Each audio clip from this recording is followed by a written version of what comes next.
welcome to Excuse My ADHD, a podcast for adults with or who think they may have ADHD. I'm your host, Jeanette, and this is my journey.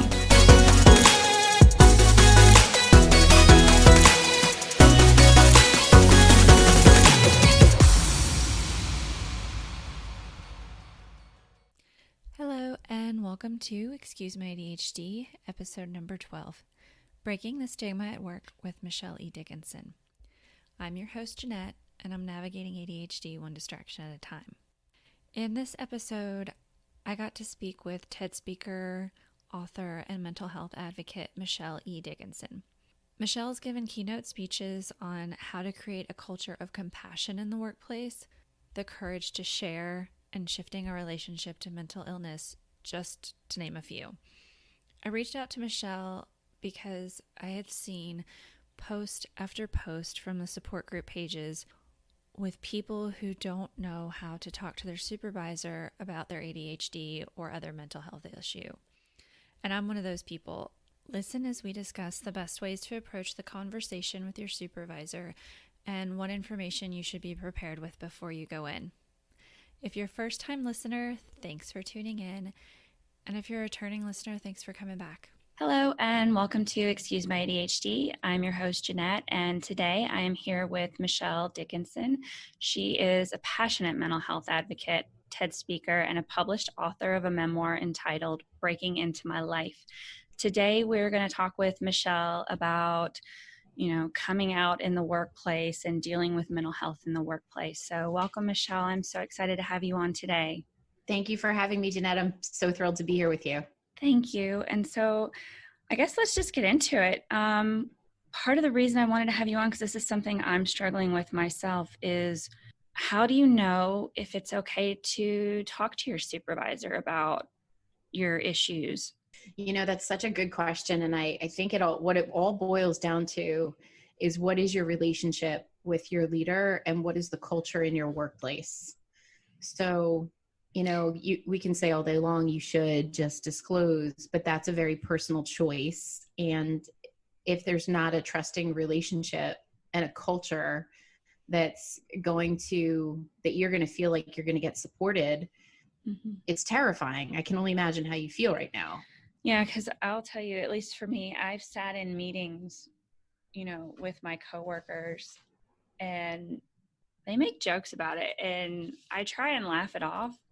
Because they'll do the squirrel, which is like a big ADHD joke that everybody seems to have. I mean, At some pieces, it's true, because our attention will get taken by, whatever the next shiny object is. But at the same time, the way they joke about it is kind of hurtful.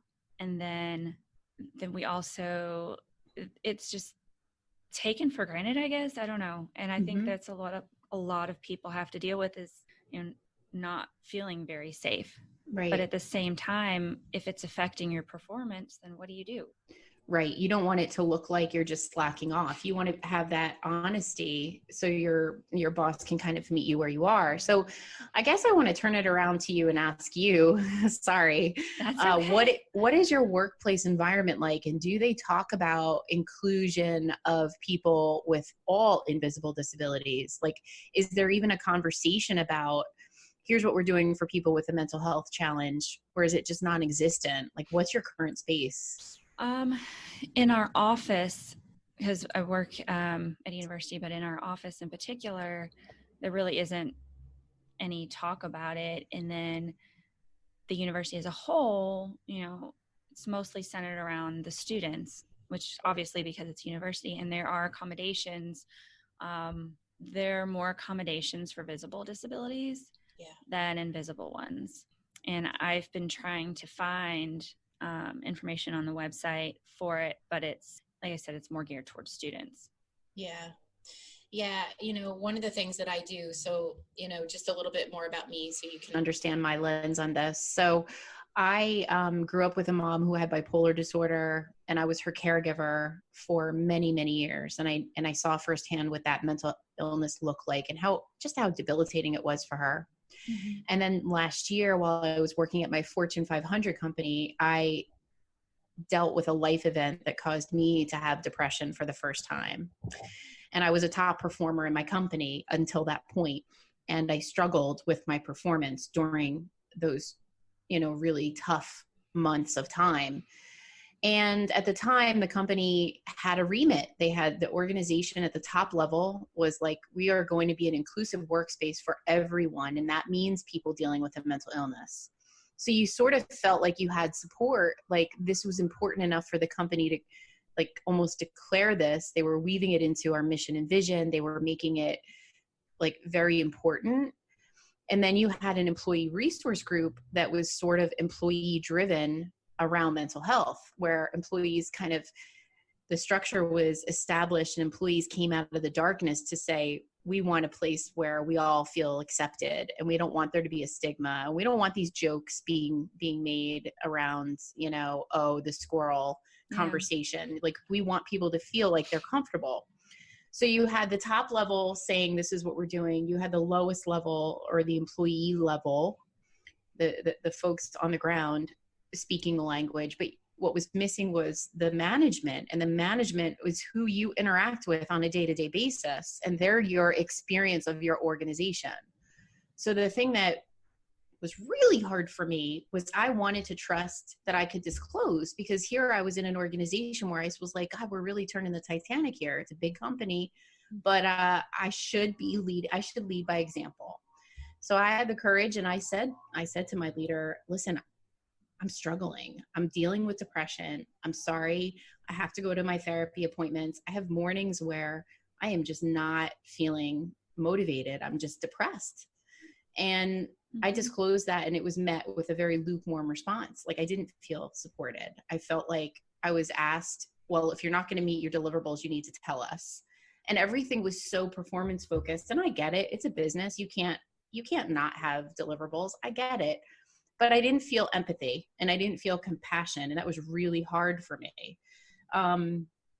So I think so then that's the twofold part, right? So when I say that I have the trifecta of mental health, I grew up with my mother, I dealt with my own depression, and then I was part of the leadership team that was driving that mental health ERG, employee resource group, within my company.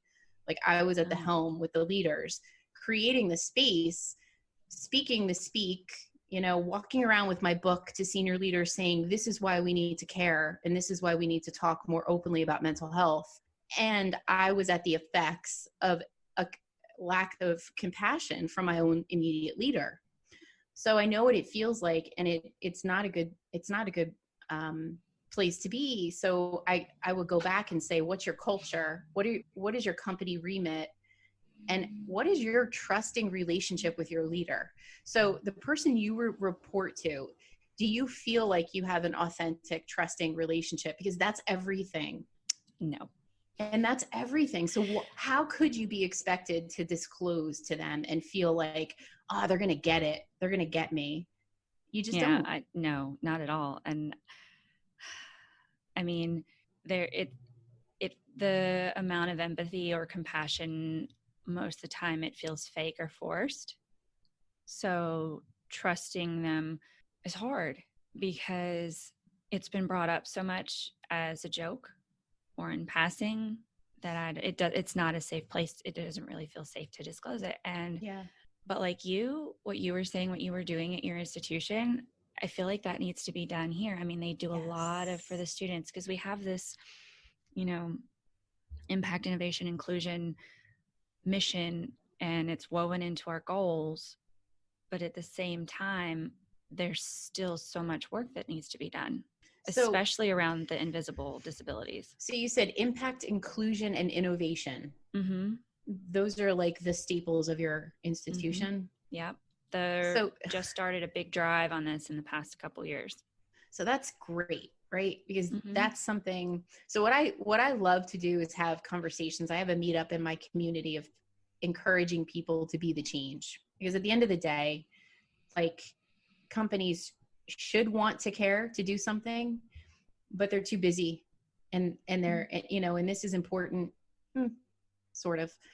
So I encourage people to be the change, right? So what is it that could be done to help educate people around what inclusion of invisible disabilities is? Because at the end of the day, it's a diversity and inclusion topic, if you're willing to make those special accommodations for someone with a physical disability, the same kind of empathy and accommodations for someone dealing with anything from ADHD to depression should be explored as well.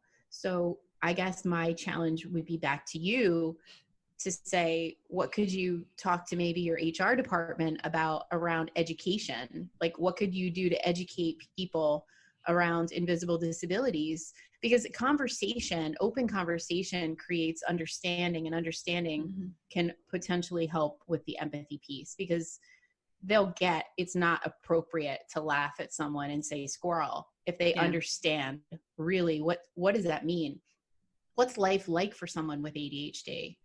I mean, most people aren't affected by it, so it's very easy to point over there and not really try to get into their listening and into their world of what that's like. No, yeah, absolutely. And, to what you said, it's actually something I've been thinking a lot about in the past couple weeks, because, I was put on fire by this CHAD meeting, and I went to the International ADHD annual conference, and I went to a lot of sessions in there. And it's something I've been thinking about, is actually reaching out to the diversity group here and talking about like either forming a committee or getting on a committee and doing something, because it just feels like, I know I'm not the only one. I know several people that have depression or are bipolar or have ADHD or a learning disability or something else, but they're too afraid to talk about it. Like, as coworkers, we're afraid to talk about it as coworkers. But even with each other. So I think that there's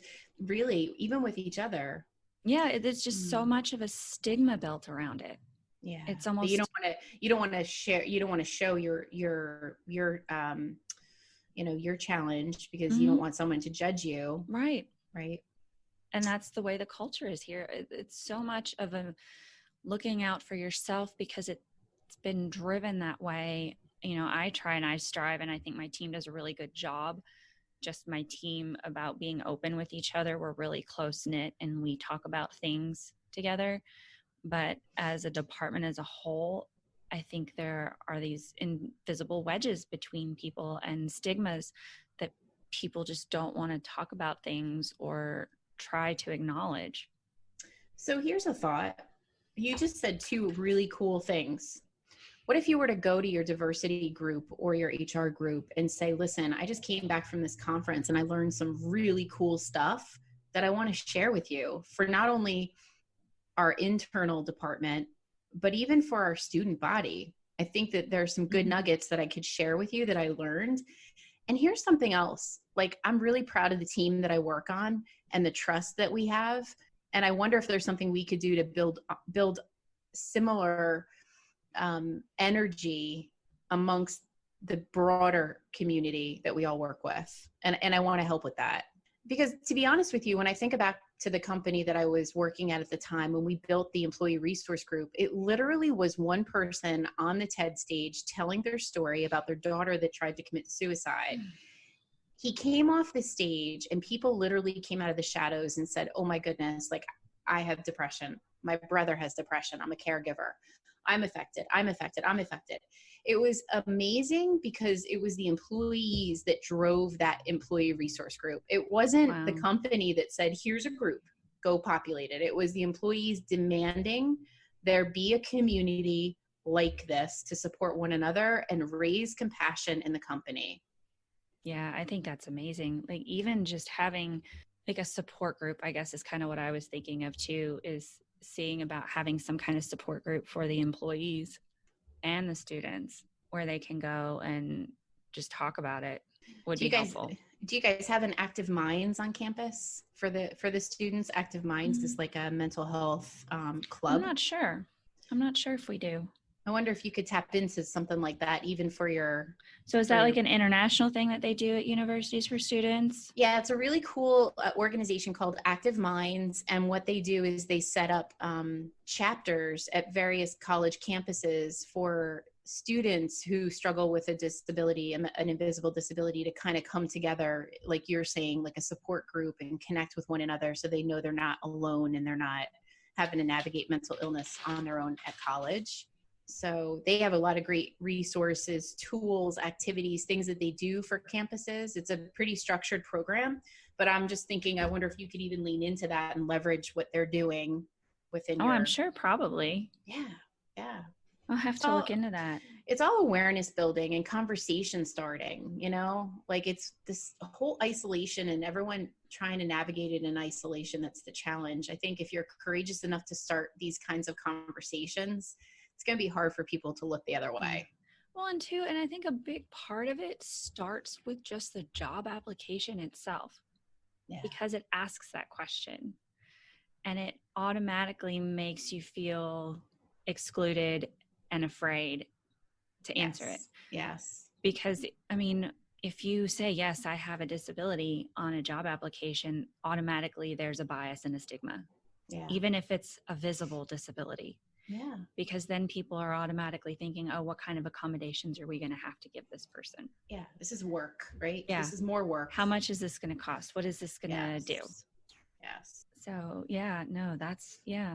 Okay. So that's a lot to think about. Yeah. But I feel like you, oh my gosh, like you're probably learning a ton just by this podcast. Like how would they not want to lean into what you're up to?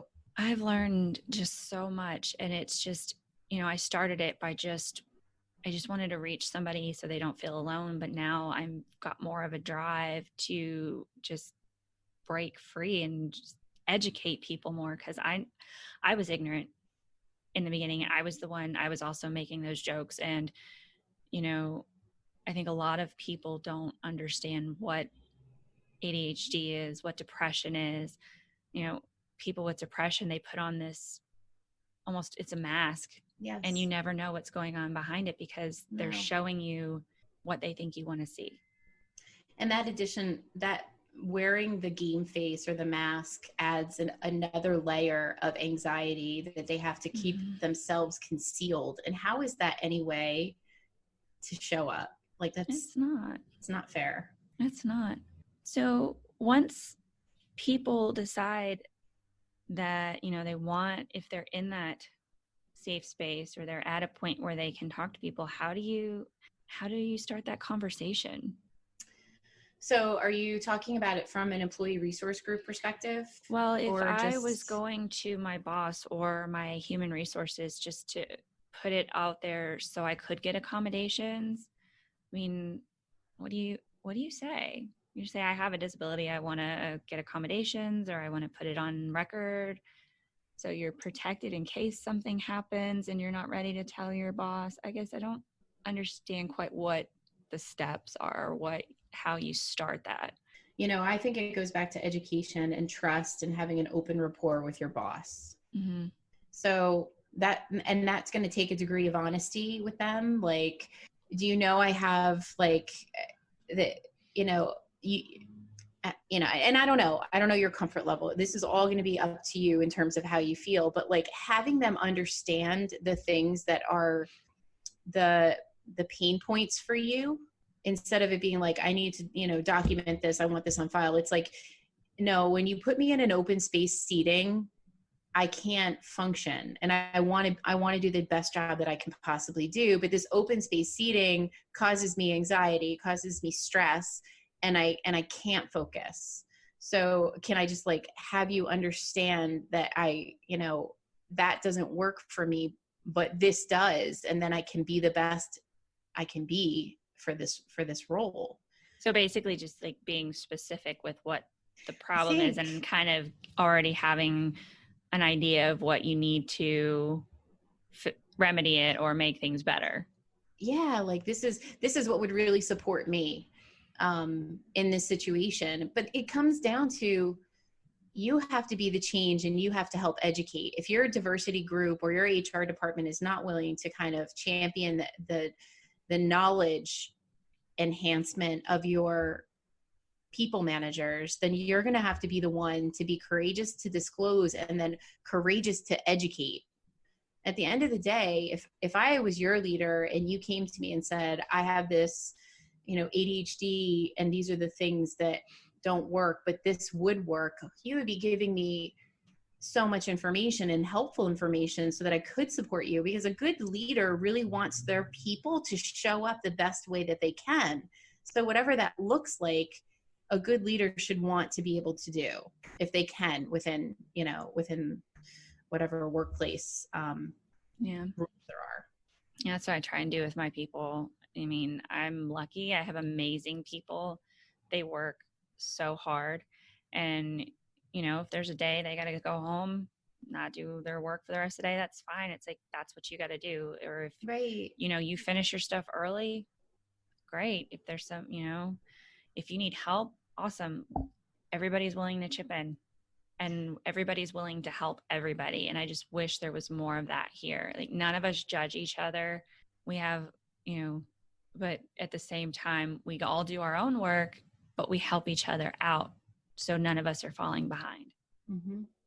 And, you know, I have ADHD, somebody else has anxiety. We've all been open with each other about it and try and help each other when we know that we're suffering or we need that extra help.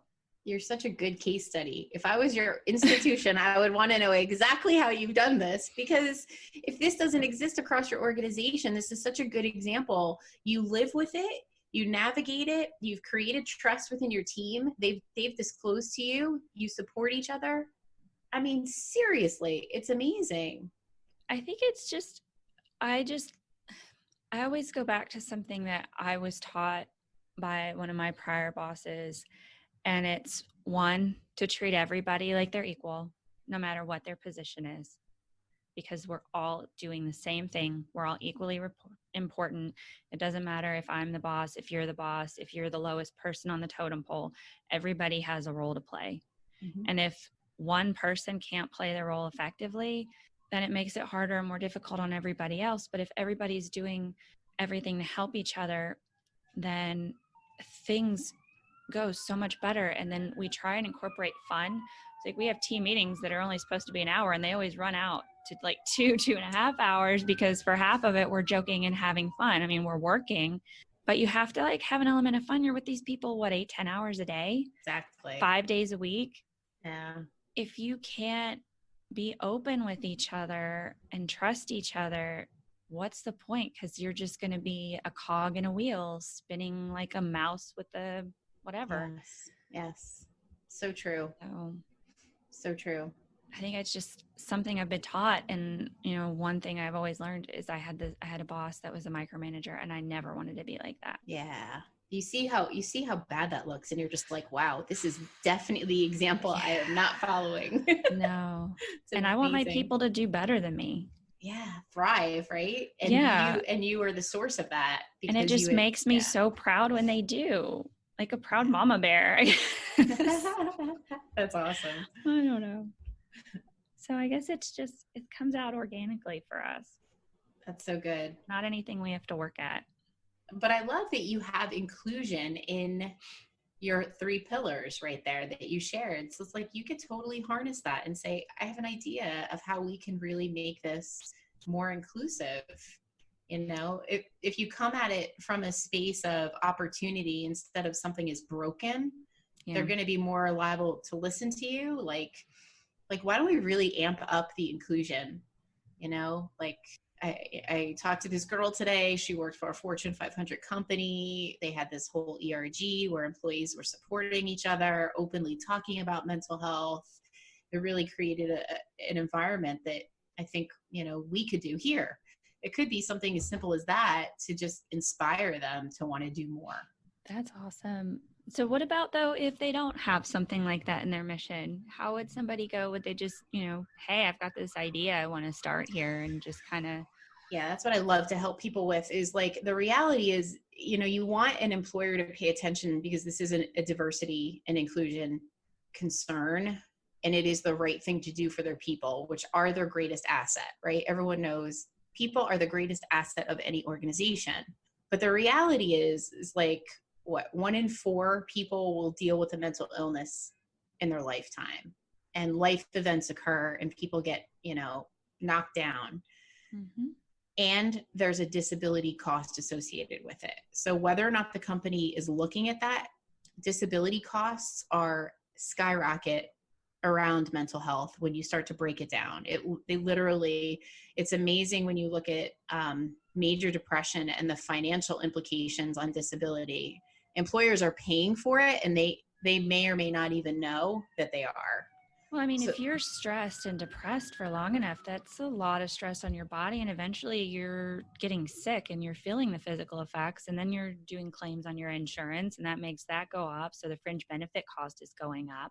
yeah. And if you're not coming into work, then that time missed is affecting it, and it's affecting everybody else. It's like throwing a pebble in a pond in the ripple effect. Exactly. So it's like it's like the right thing to do. I mean, and you can have physical health, to your point. You can't have physical health without good mental health. So it really behooves employers to really start to pay attention more to the mental well-being of their employees proactively, instead of reactively that they're going to have to pay for in disability costs. So, I mean, I think nowadays more and more companies are starting to add a mental well-being component to the remit for their employees. But if you have a company that's not, all it takes is a conversation. It's like, did you ever consider that mental illness is an invisible disability, and we accommodate with our ramp out front for those with physical disabilities? So is it time that we maybe look at what we can do for those with invisible disabilities? Because more and more people are struggling with all kinds of depression, anxiety, all kinds of mental illness challenges. Absolutely. Have you, I mean, since you've become such a big advocate for mental health, have you noticed any companies that do like a really excellent job that could be used as models? Yeah, there's a few actually. And there's a great organization out there called One Mind at Work. And then Mindshare Partners is another one. They showcase organizations that are doing good work and setting the stage. I know Ernst & Young is a company that's doing really great things for their people when it comes to mental health. But there are others that are leading by example. I can share with you a report that I got that outlines examples of what companies are doing. If you'd like, I can share that. I'd love that. And then I could share it online if that's okay. Mm-hmm. Yeah. So what are some pieces of advice that you like to give people when dealing with this and making this decision? To disclose to their leader? Yeah. What kind of things do you think people need to think about the most? The good effects, the bad effects, the things they need to consider when they're making their decision? Yeah, I think it all comes down to your immediate relationship with your manager, and if you feel that trust and what ownership you have. So I don't want people to feel like they're at the effects of things. You want to stay as empowered around this conversation as possible. You own your space and you choose where you work, right? So if this environment doesn't work, then you choose that I don't like this space anymore for me, and I'm going to go elsewhere.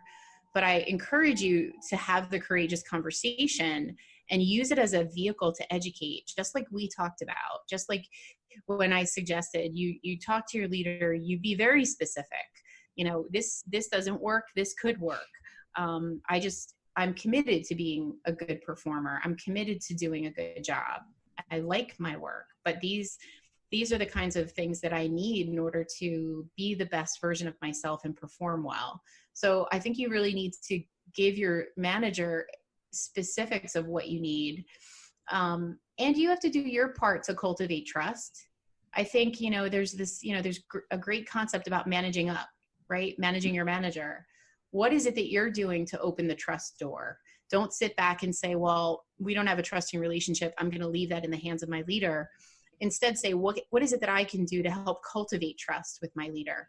What is it that I can do? Maybe that if I shared something small, maybe they would share something small back, and then we could start to bridge that gap between us, eventually getting to the point where it's like, okay, so now I feel comfortable and I can truly disclose to you, this is my diagnosis. This is what I deal with every day when I come in here. And this is what I could really benefit from having from you, and then really get their buy-in. So do you think that would be a good place to start? I know a lot of people have talked about, they're at their performance evaluation, they're getting not so good feedback. Would that be a good time? I mean, because they don't want to get fired. They don't want to Sure. look like they're using it as an excuse. Yes, I get that. And I think letting it go to a performance evaluation is not the way to go. You Right. need an ongoing dialogue, a regular interaction with your leader, so they can see that you're trying. They can see that you're putting your best foot forward. You're asking for ways to show up the best version, and you're not letting it go until it's now a rebuttal to a negative review. You want to have an ongoing conversation. No, and the other, the other piece too is there's power in numbers. I encourage you to start that. If you want to call it a support group or an employee resource group, I mean, you all know your current culture in your workplace, and you all deal with something. You could come up with strategies, ideas, suggestions, educational lunch and learns, ideas that can really forward this within your culture more powerfully together than in isolation. Right. Absolutely. No, I agree with that. And to your point about not waiting until it gets to that point, unfortunately, I think a lot of people's problem is that they're not getting necessarily the feedback beforehand to know that they're suffering. And so the first time they're hearing about it is at that performance evaluation. I think that's where a lot of people struggle. I have been lucky and I haven't had to deal with that, but I know a lot of people have. Yeah. Yeah. Really why I wanted to have this conversation too is because so many people, I see it all over the various support groups that I'm on. It's always a question that's brought up about how you approach it. Or I'm at my performance evaluation and I just got a bad review. How do I talk to my boss and tell them what's going on? Or I just got diagnosed because I got a bad review. So now what do I do? How do I talk to my person? So I think what you said about, owning it and then being specific is really important. Yeah.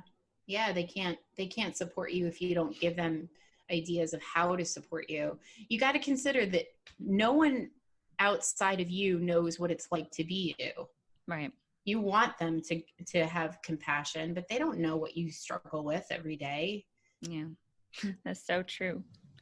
So I think that pretty much covers all the questions I have. And I truly appreciate you coming on today and speaking with me. And I think we got a lot of good information, and I want you to hold me accountable. I want you to check in with me in a month and make that a goal. And I am absolutely going to reach out to them. Awesome. If you need any help creating or creating an ERG, or if you need any support whatsoever, and even having that conversation with your diversity folks, just reach out to me. I'm so here to help you. Oh, I absolutely will.